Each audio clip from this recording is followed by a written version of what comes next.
I mean, I worry about, when you brought up the electronic medical records issue, now there's a huge amount of money and federal funding around electronic medical records, which is wonderful and in the long term may be a great thing for patients and doctors alike. In the short term, what I worry about is it's like a Klondike situation, right? There are billions of dollars sitting out there. It's like with the what was it, the Electronic Voting Act, right. Companies rushing into this space, throwing products out there that are shoddily designed, poorly secured,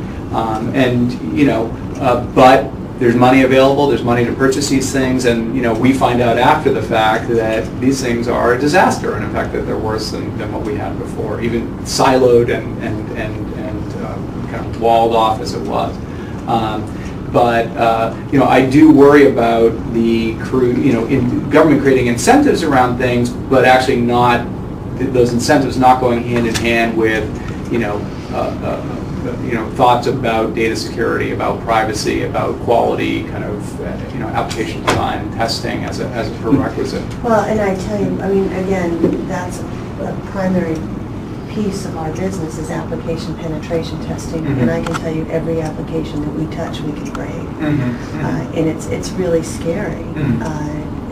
And we did a ASP HR application for one of our customers that actually had brought it in-house, and they were not using it as an ASP model, but in-house, and we could become a different employee, we could change people's salaries, we could change their amount of vacation time.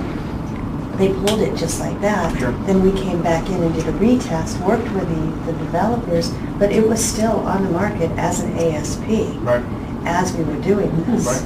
So, and that's just one small example. And a lot of folks who are doing web application development with ASP or with Adobe Air or whatever, maybe not necessarily people who have had a deep background in CS and low-level programming and in general security as a part of application, as a part of computer science education is probably not where it should be. So as the drivers are there to move things to the web and have and use web-based applications.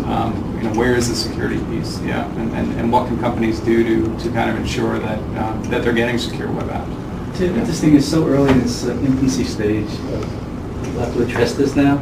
Is that the opportunity is enormous if you really think about it.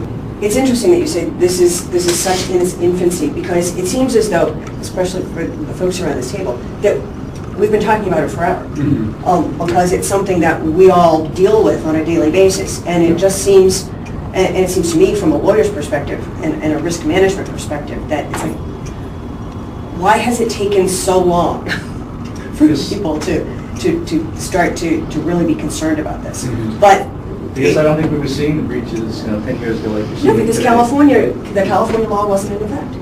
Well, it's interesting. Choice point was really the tipping point for that. Yeah. What you were talking about earlier too is, I think that in the late 90s, 2000, that's when the viruses were. I mean, it was awful. I mean, Melissa and Linda. I mean, they wanted to take them out. Okay, they wanted everybody to know. But now, with the threats, it's not that people want you to know anymore. So it's very stealth. And so, the malware and the things that are happening, it's a completely different animal than what we saw like